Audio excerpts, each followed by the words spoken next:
The city never slept, its sky filled with glowing lights, buzzing signs and the smell of smoke beneath the noise and flashing colors. A man walked alone. A human, dirty, hungry, and forgotten. His name was Eli Cross, once a mechanic, now just another face in the shadows. He had no family, no home, and no reason to look up anymore. The world above him was ruled by aliens now, strange beings who arrived years ago claiming peace. But peace was only for those who could afford it.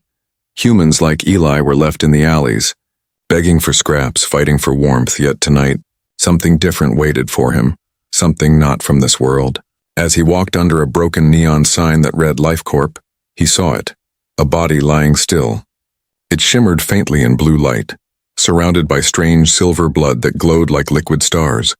At first he thought it was another junkie from the slums, but as he stepped closer he froze. Her skin was pale like moonlight. Her hair glowed faintly with golden threads. She was not human. Eli's hands trembled as he touched her pulse. Nothing. No heartbeat. Her clothes were torn, burned by plasma, with a strange mark on her shoulder, a royal symbol he had seen only on screens. It was the mark of the Zalari Empire, one of the most powerful alien dynasties in the galaxy. But what was a royal doing here? Dead in the gutters of Earth, he looked around and no one, not even the drones, wanted to come close. A hovering bot scanned the alley and spoke in a cold, metallic voice. Subject: royal property detected. Contact authorities. Then it flew away, leaving Eli alone with the body. He stared at her face. She looked peaceful, almost sleeping, and for some reason his heart hurt. He whispered, "You don't deserve to die here." He didn't know why he said that. Maybe because no one deserved to die alone. Eli dragged her body into an old subway station, his hidden home under the city. There, surrounded by junk and broken machines, he laid her on a metal table. He didn't believe in miracles anymore, but he knew machines. He opened a small box filled with stolen parts, wires, batteries, old medical chips. He connected her to an old defibrillator made from a car battery and a drone coil. He looked at her once more and said softly, "Come on. Don't make me talk to ghosts tonight." Electric sparks jumped, lighting up her pale skin. Nothing happened. Again, sparks, noise, smoke, and the smell of burning wires. Eli hit the machine with his fist and shouted, "Wake up!" Suddenly, the air around them vibrated. The lights flickered, and her chest rose sharply as if pulled by invisible hands. Her eyes snapped open, glowing bright gold, like two suns burning inside her. Eli stumbled back, shocked, as every electronic in the room turned on by itself. The ceiling lights exploded, and strange symbols appeared in the air. Lines of alien code spinning around her body. She gasped, eyes full of confusion and pain. Eli grabbed her hand to keep her steady, and for a second, he felt something enter him, a shock, a current, a whisper, something alive. Her lips moved weakly, forming a single word. "Protector." Then she fainted, falling silent again, but outside the tunnel, something else woke up. The sky above the city shimmered as satellites shifted their orbits. Somewhere far in space, hidden scanners detected her pulse. And a deep voice said, "Signal confirmed, royal DNA revived, send the fleet." Eli stood there breathing hard, his hands still glowing faintly with golden sparks. He didn't know it yet, but his touch had just changed the fate of the galaxy. The homeless human had brought back to life the most wanted heiress in the universe, and now every power in the stars was coming for him. Eli didn't sleep that night. He sat in the dim light of the old subway, staring at the alien girl lying on the metal table. Her golden eyes were closed again, her breathing shallow but steady. He still couldn't believe what had happened. She had come back to life. Machines around him flickered and whispered like they were dreaming. Every screen showed strange glowing symbols, spinning and changing like living code. He tried to record it on his old tablet, but the screen cracked the moment he did. It was as if the air itself refused to let him understand. Eli rubbed his face, his hands still trembling. He muttered, "What are you, girl?" He had seen aliens before, merchants, soldiers, even off-world doctors, but this one felt different. Like she wasn't just from another planet, but from another time. Hours passed, and as the city above woke, the tunnels below stayed silent. Then she moved, her fingers twitched, her lips parted, and she whispered something, not in words, but in sound. It wasn't a language Eli knew, yet somehow he understood it. The sound wasn't spoken, it was felt, like music inside his bones. She opened her eyes slowly, for a moment, Eli thought he was staring into twin suns, then she blinked, confused, scanning the room, the machines, and finally him. Her voice was soft but heavy with fear. Where am I? You're safe, Eli said quickly. You were hurt.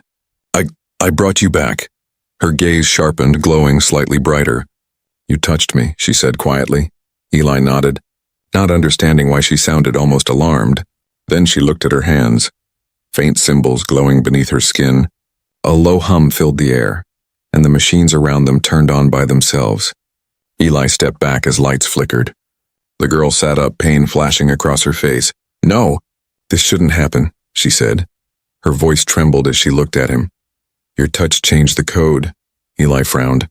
What code? She stared at him as if searching his soul, then whispered. The core? Eli had heard of the core only in rumors. An ancient alien technology that powered half the galaxy. Some said it was a weapon. Others said it was a living being. Whatever it was forbidden. You revived me, she said slowly. But when you did, the core's seal broke inside me. Eli blinked, confused. Seal? I don't even know what I did. She looked at him again, more gently this time. You did the impossible. Her voice softened, almost a whisper. You gave life to a dead Zalari heart, Eli frowned. Zalari? That's your kind? She nodded weakly. Was Princess Lyra of the Zalari Empire. Eli's heart skipped a beat. Royalty. He stepped back, shaking his head. I shouldn't have touched you. Lyra smiled faintly. It's too late now. The air pulsed again, and Eli's hand glowed faintly for a moment. He felt warmth spreading through his veins, the same energy that brought her back. Lyra watched carefully. The core marked you, she said. You're connected to me now. Eli didn't like the sound of that. Connected? What do you mean connected? She closed her eyes. If I die, you die, and if you die, the core awakens. He stared at her, speechless, his heart racing. He had gone from a nobody to a living fuse for something that could destroy galaxies. Far above them, unseen by human eyes, alien satellites glowed red. The Galactic Council's scanners finally locked onto Earth. One of the officials said coldly. The royal DNA is active again, another voice replied. That's impossible. She was declared dead. But then the first one spoke again. And yet her signal matches with a human. In the tunnels, Lyra suddenly froze. They found us, she whispered, her eyes wide with fear. Eli looked around. Who found us? She grabbed his arm. The council. They'll come for you, not me. Eli shook his head. Why me? I'm nobody. She looked at him, sadness and guilt in her eyes. Because you did what even gods cannot. You changed destiny. Before Eli could speak, a sharp alarm echoed through the subway. A drone had entered the tunnels, scanning with red light. Lyra's body began to glow faintly again. The same strange code symbols appeared around her. The drone froze midair, its circuits melting from unseen energy, and then it crashed to the ground. Smoking, Eli stared at her in awe. You did that? She shook her head weakly. No. It's reacting to you, Eli stepped back. Me? She nodded, her voice trembling. The core doesn't obey me anymore. It obeys you. He couldn't believe it. He was just a homeless mechanic. Living on scraps, now machines listened to him. Alien codes followed his heartbeat. Lyra looked at him and whispered, You are dangerous now. Before Eli could respond, she grabbed his hand tightly. We must leave, she said. They'll send someone, a hunter. Her eyes glowed again, and somewhere in the night sky, a shadow moved between the clouds. A ship, silent and black as the void, entered Earth's atmosphere. A voice came through the static. Target detected, Princess Lyra alive, and the human who revived her. Eli looked up. Feeling the ground tremble slightly, he didn't know it yet, but his act of kindness had made him the most hunted man in the galaxy. Lyra whispered softly, The hunter is already here, and far above the neon sky, something dark was falling toward Earth. Burning through the clouds like a falling star, the chase had begun. The night was silent, but Eli could feel the air vibrating like something alive. Every shadow seemed to move. Every sound felt sharper. Lyra sat beside him, her eyes glowing faintly as she stared at the ceiling.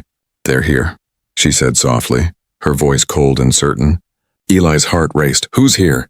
Lyra turned to him, her golden eyes reflecting the faint flicker of the tunnel lights. The hunter, she whispered. The council's weapon. Eli frowned. Weapon? You mean a soldier? She shook her head slowly. No, something worse. Above the city, clouds split open as a black shape entered the atmosphere. It wasn't a ship. It was a shadow of metal and fire, moving without sound. It landed outside the ruins with a quiet crash. The air hissing from the heat. From the smoke stepped out Vorak, a cybernetic assassin from the Zelari Elite Guard. His armor shimmered like liquid steel, his eyes red with scanning light. His mission was simple: recover the princess, eliminate the human. In the tunnel, Eli gathered his tools. He wasn't a soldier, but he knew machines. He set up motion traps, electrified wires, and old drone shells as alarms. Lyra watched quietly, impressed and worried. You can't fight him, she said. He's not made of flesh. Eli smiled weakly. Good thing I fix machines for a living. Outside. Vorak's scanners beeped softly, picking up faint heat signatures. He began walking through the ruins, his heavy steps echoing like thunder. Each time he moved, his armor adapted. Shifting to match the shadows, a voice in his helmet spoke. Target located, Princess Lyra alive. Human interference confirmed. Vorak replied with a growl. Then both must die. Lyra closed her eyes, feeling the core's energy pulse inside her. I can feel him, she said. His presence burns like fire. Eli tightened the strap of his homemade weapon, a metal rod connected to a cracked energy cell. He took a deep breath. If he wants you, he'll have to come through me first. She looked at him, confused. Why would you risk your life for me? He hesitated, then said quietly, Because no one ever risked theirs for me. Lyra said nothing, but something softened in her eyes. For the first time, she saw humanity not as weakness, but as strength. The tunnel lights flickered once, then everything went dark. Vorak had found them. A blast tore through the walls, sending sparks and dust flying. Eli ducked behind a pillar as metal claws sliced through the debris. Lyra screamed as energy bolts burned through the air. Eli swung his rod, hitting a loose cable that sent a surge of electricity into the tunnel. For a second, the air turned white, and Vorak's sensors glitched. Eli ran, dragging Lyra behind him. They jumped over fallen beams. Crawling through the narrow shaft, Vorak's red eyes glowed in the smoke, his mechanical voice cold and certain. You cannot hide, human, Eli shouted back. I'm not hiding, and threw a metal shard that exploded into bright light. Lyra gasped. He'll track us anyway. Eli nodded, breathing hard. Then we make him chase us. He led her through old maintenance tunnels filled with forgotten machines.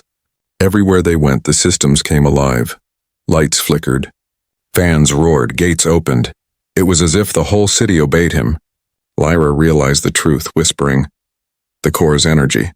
It's protecting you. They reached the end of the tunnel, a vast underground junkyard of broken drones, scrap metal and fuel tanks.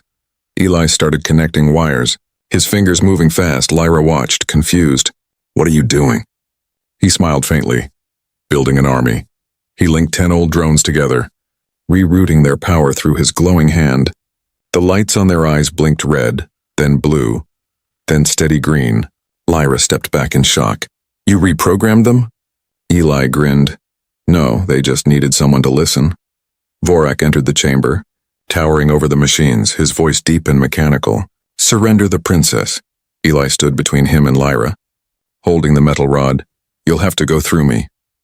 Vorak tilted his head. You're nothing, Eli smirked. I used to think so too. The drones attacked all at once. Charging with sparks and noise, Vorak fought like a storm, cutting through metal, deflecting beams. But Eli used every chance, rerouting the energy to strike from behind. Lyra raised her hand and released a blast of golden light, forming a shield around them. The entire room shook as energy collided. Vorak's armor cracked, but so did Eli's strength. His hands trembled as his veins glowed faintly silver. Lyra grabbed his arm. Stop, you'll burn yourself, he shouted. If I stop, we die. One final surge. The machines exploded into light. Throwing Vorak across the room, his systems sparked, his armor melting as he fell into the fire. Lyra covered her face as the blast faded. Silence returned, broken only by Eli's heavy breathing. He fell to his knees, coughing, his blood shimmering faintly silver. Lyra knelt beside him, tears in her eyes. You're changing. Eli smiled weakly. Guess I'm catching up to your kind. She shook her head, frightened. No, the core is consuming you. Above them, a satellite sent a signal to the council. Target failed to retrieve. Human exhibits core resonance. The response came instantly. Initiate planetary lockdown. Lyra looked up. Her eyes filled with fear. They will come now. Fleets, armies, everything. Eli looked at her, still smiling through the pain. Then we'll run, she whispered. There's nowhere left to run. He stood slowly, his body glowing faintly in the dark. Then we make our own place far above. Hundreds of ships appeared in orbit, silent and waiting. Their lights blinked in patterns across the black sky. The message was clear. Humanity had just been marked as dangerous. And somewhere in those ships another voice spoke. Prepare for containment. The hunt was no longer for the princess alone. It was for the human who dared to defy the stars. The ruins were silent again, but nothing felt peaceful. The air smelled like smoke and metal. The ground cracked from the battle. Eli sat by a dying fire, his hands glowing faintly silver in the dark. Each time he breathed, a soft hum vibrated in the air, like invisible machines whispering his name. Lyra watched him from across the room. Fear hidden behind her calm face, he looked human. But something inside him was changing. His heartbeat echoed with the rhythm of the core, that ancient power she once guarded, and every pulse made the ground beneath them tremble. You can't stay here, she said softly. They're already searching. Eli looked up, his eyes glowing faint gold for a moment. Let them search. Lyra frowned. You don't understand. They're not coming to arrest you. Eli. Her voice shook as she whispered. They're coming to erase you. He said nothing. Only stared at his hands. He could feel things now, the air, the energy, even the heartbeat of machines. He raised his palm and a small rock floated. Spinning in front of him, Lyra's eyes widened. You're not supposed to be able to do that. He smiled faintly. Guess nobody told the core. The tunnels began to hum again. Screens flickered on their own, showing strange golden codes across the walls. Lyra stepped closer. Stop, Eli. Every time you use the core, it eats you. Eli turned to her, his voice low. Then tell me what it wants. Lyra hesitated, looking down. The core doesn't want anything, she said slowly. It remembers, he frowned. Remembers what? She took a deep breath, her voice trembling. The first beings who touched it. Humans, Eli froze. That's impossible. Lyra shook her head. No. The core was born on a world called Terra Zero. Her eyes softened. Your world before it fell. He didn't speak. Couldn't, the truth was too heavy to believe. Far above them, the Galactic Council held an emergency meeting. Holograms of alien leaders floated in a massive ring. A Zilari admiral said coldly. We cannot allow this power to exist, another voice replied. But it's not just the core anymore, it's the human. The council's head leaned forward, his eyes sharp. Then the human dies and Earth with him. Back in the ruins, Lyra felt the shift, a cold wave through the stars. They've decided, she whispered. They're sending the fleets. Eli stood, looking toward the ceiling, as if he could already hear the engines. Let them come, he said quietly. I'm tired of running. Lyra grabbed his arm, her eyes glowing with panic. You don't understand what they'll bring, she cried. The core could destroy worlds and you'll kill yourself before you fight them. Eli stared at her, his voice calm. Then I'll die human, but deep inside, something else spoke, a whisper that wasn't his own. Calm and ancient, it said. You are not dying, you are remembering. Eli stumbled back, his head pounding, images flashing in his mind. Strange cities of light. Tall towers, voices speaking in harmony with machines. He saw humans touching glowing crystals, merging thought with energy, becoming more than flesh.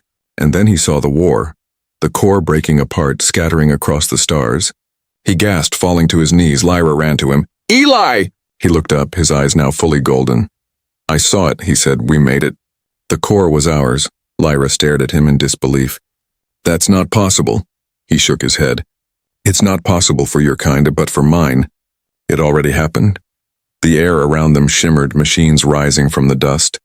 Repairing themselves, Eli raised his hand, and the junk around them formed into a sphere of pure energy. Floating in the air, Lyra whispered, You're becoming the core. He smiled faintly, exhausted. No, I'm just finishing what had started. Above Earth, the first fleet arrived. Hundreds of warships surrounded the planet, cloaked in black metal. Each ship carried enough firepower to erase continents.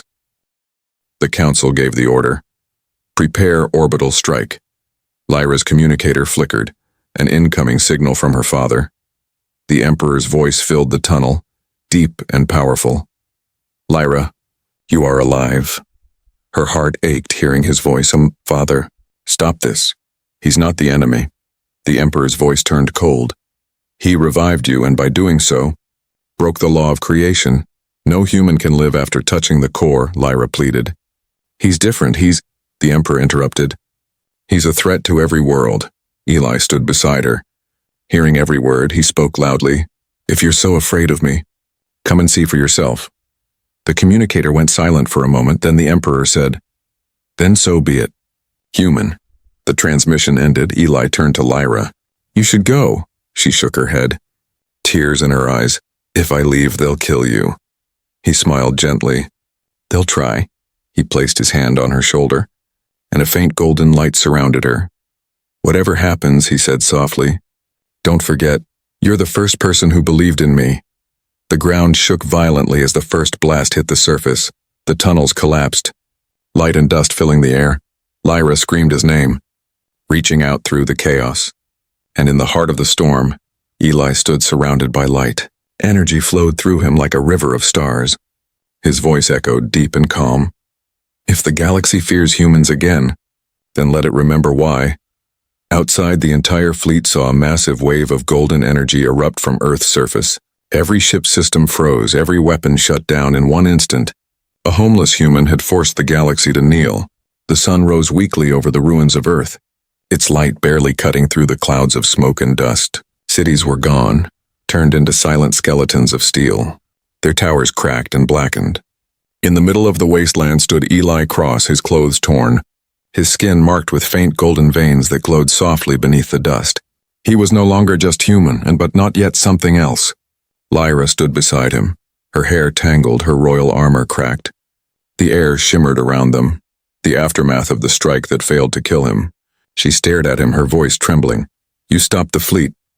Eli looked at his hands, still shaking from the effort. Not all of it. In the distance, fires still burned where the ships had fallen, but above them new dots filled the sky. More ships, darker and larger. The Council had sent reinforcements, and this time they weren't coming to warn. They were coming to erase. Eli sighed. "Guess they didn't get the message." Lyra turned to him sharply. "They'll send everything, assassins, mechs, even world breakers," Eli smiled faintly. "Then we'll give them something to remember." They moved toward the old wasteland plains. Once home to human factories, now it was a graveyard of machines, broken walkers, tanks, drones buried in sand and time. Eli touched one of them, a rusted battle unit, and it flickered, coming to life with a soft hum. The glow from his hand spread like a wave. One by one, the dead machines woke up. Eyes flashing blue, joints creaking, ready to obey. Lyra gasped. "You're raising an army." Eli shook his head slowly. "Not raising, remembering." The wind howled across the desert, carrying the sound of awakening metal. For the first time in centuries, Earth's machines moved again. Not under alien control, but under human will. Far above, aboard a warship, the Zilari fleet commander watched the ground scanners light up. His cold voice echoed through the deck. "Hundreds of machines reactivated." "Impossible," a younger officer whispered. "They're moving in formation, sir, like a military force." The commander turned, his face hidden by metal armor. "Then we test their god." Energy beams lit the clouds as the ships began their attack. The sky burned blue. The ground shook as explosions tore through the sand. Eli raised his arm, and a shimmering golden barrier spread over the wasteland. The first blast hit and vanished.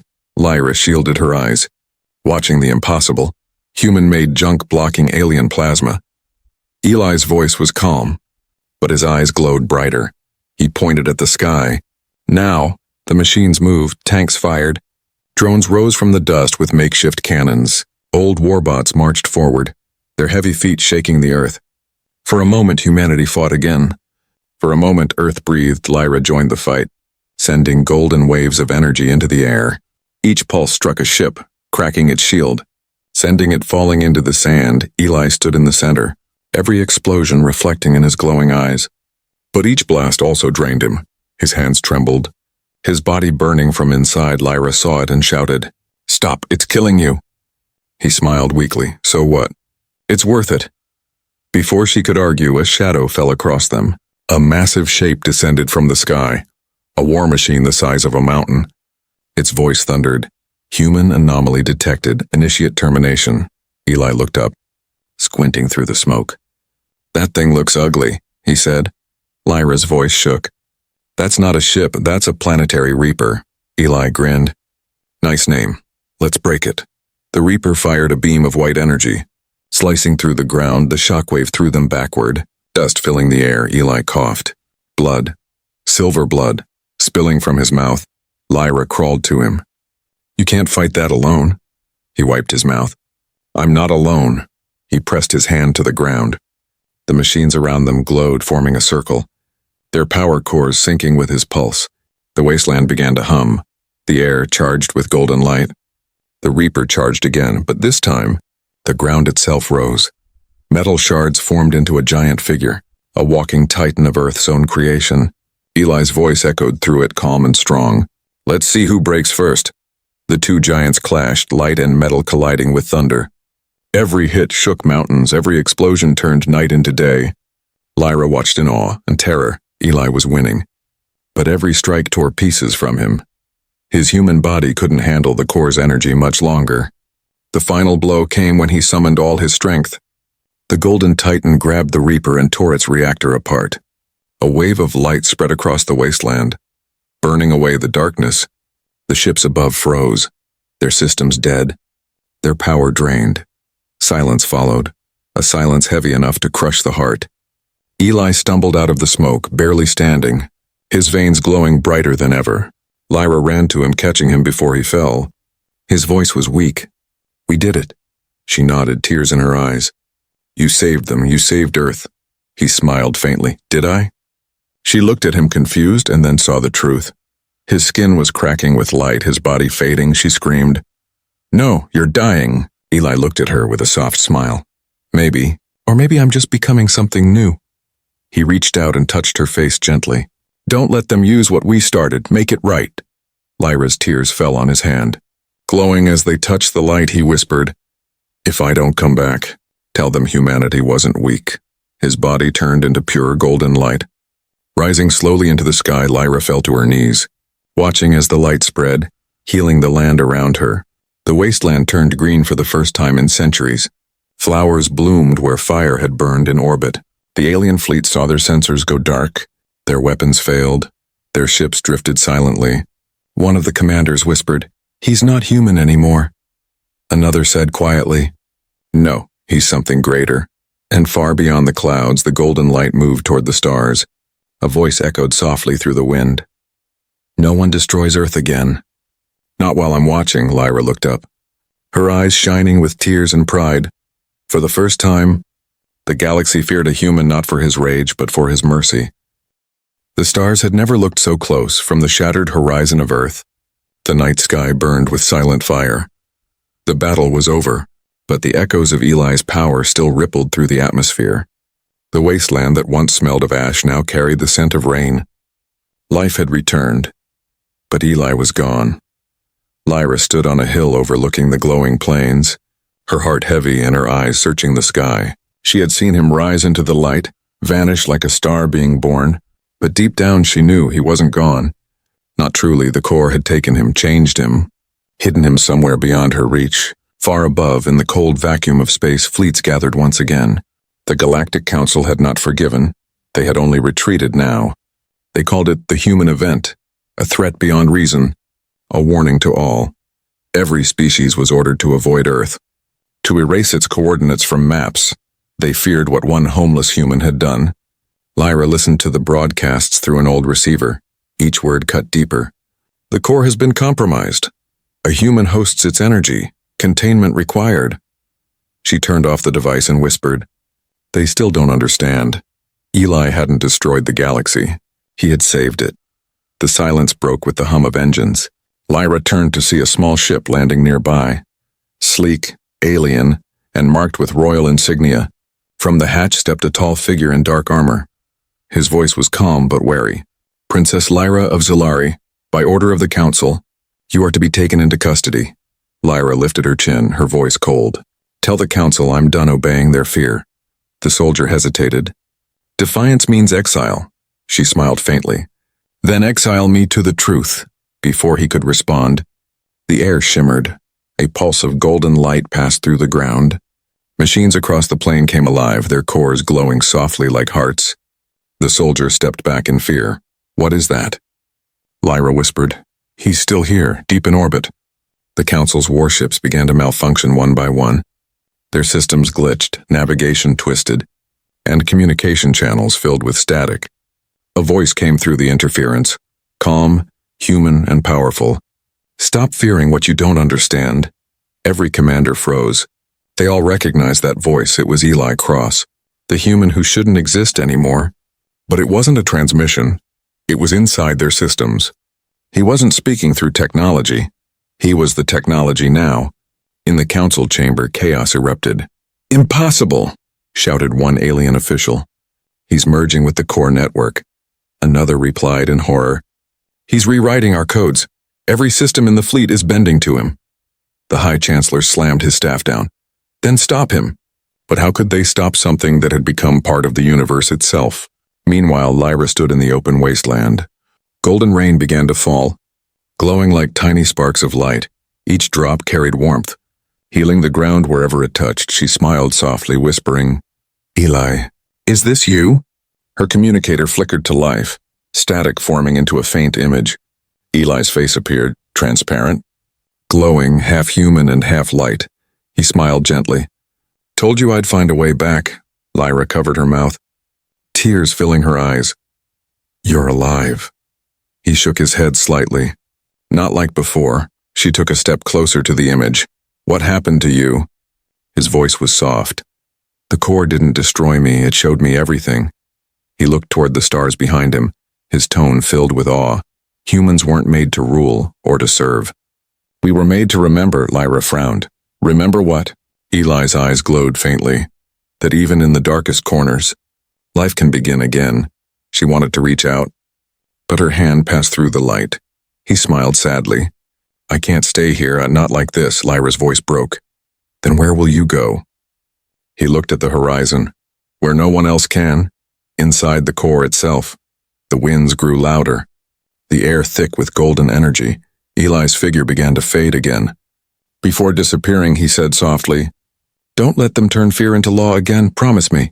Lyra nodded through her tears, I promise. Then he was gone. And the world felt both emptier and brighter at once. In the void between stars, the Council prepared a final weapon, the Null Star. It was built to erase all energy linked to the core. If they used it, everything Eli had created would die.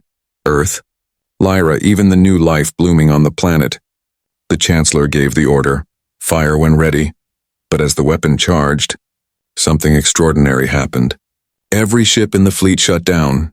Every engine, every reactor, every system stopped, and across the galaxy, a single voice echoed through every speaker, every frequency, every mind. I said stop. The stars themselves seemed to pause. Eli's presence spread through the cosmos like light breaking through fog. I'm not your enemy, his voice said. I am what you could become if you stopped fearing change. The Null Star cracked, its energy folding in on itself. The explosion turned into a wave of creation, stars reigniting, lost worlds healing. For the first time in centuries, the galaxy felt peace not from laws or armies, but from one human's will to protect life. Back on Earth, Lyra stood under the new dawn.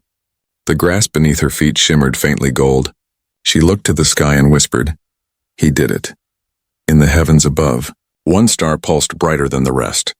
It beat like a heart, slow, steady, alive, and across countless worlds, stories began to spread. Of a man with no home who rose against gods, a man who gave life back to a broken galaxy, and they called him by many names. The Wanderer, the Core-born, the human who defied a galaxy. But to Lyra, he would always just be Eli, the human who taught the stars compassion. The galaxy was silent, not the silence of death, but the silence of awe. After centuries of endless wars and fear, the stars themselves seemed to rest. Worlds once torn apart by greed and empires were now glowing again.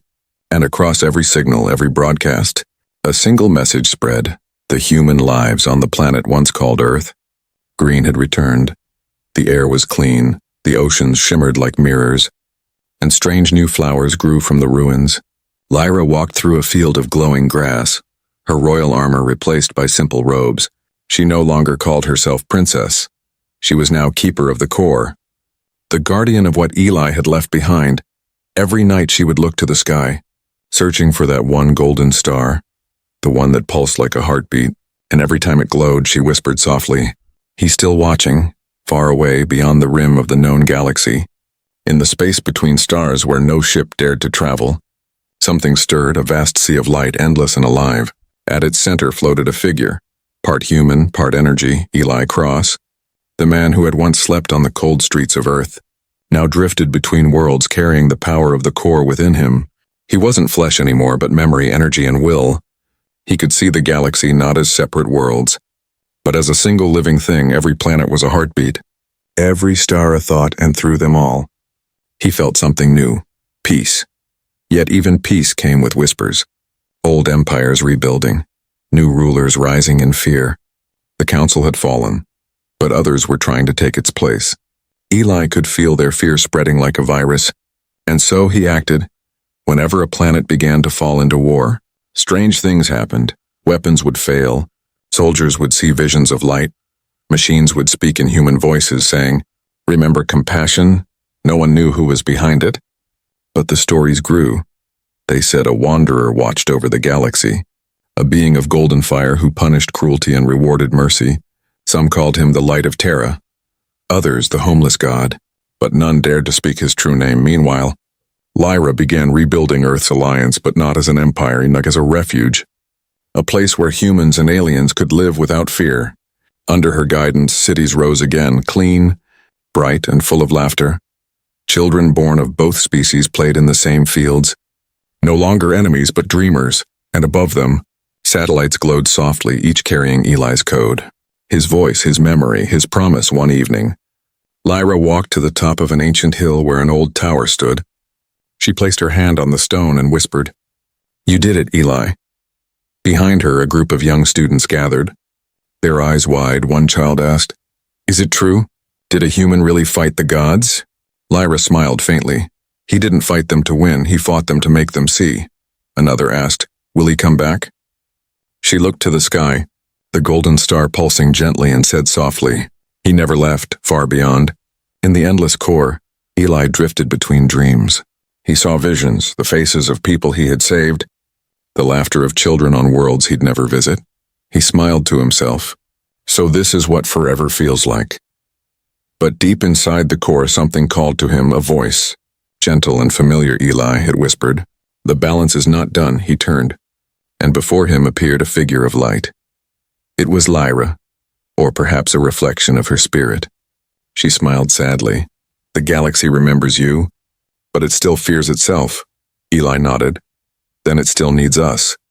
She reached out her hand. "Then let's guide them." And with that, the core pulsed brighter, spreading waves of light across thousands of systems. Every world saw the same vision that night, a man standing in golden light beside a woman of silver glow. Their voices echoed together, calm and warm. "Do not worship us, become better than us." In the centuries that followed, their legend became more than myth. The story of the homeless human who saved an alien princess, who faced the greatest armies of the stars, and who showed that kindness could be stronger than any weapon. No one ever found proof he still existed, but every time a machine healed itself, every time two enemies chose peace instead of war, they said, "He must have passed here." And in the heart of the galaxy, at the center of all things, a pulse of golden light beat steadily, neither alive nor dead, just waiting, watching, remembering. Lyra grew old, her hair turning white, her voice still strong. Before her final day, she stood once more on that same hill. The sky above her burned with stars. She whispered softly, "You kept your promise, Eli. You made them remember humanity." A soft breeze carried her words upward, and for a moment the golden star blinked twice. Like an answer, she smiled, closed her eyes, and the world grew quiet. The keeper of the core was gone, but in her place, the seeds of a new era had already bloomed. In the end, the galaxy didn't build monuments for Eli Cross. It didn't carve his name into stone or worship his power. It simply lived the way he taught them to. with hope, with courage, and with kindness, and that was enough. Far across the stars, in the eternal ocean of the core, a soft voice echoed, "No one is homeless in the universe I rebuild." And somewhere between light and silence, the human smiled, and the stars shined brighter.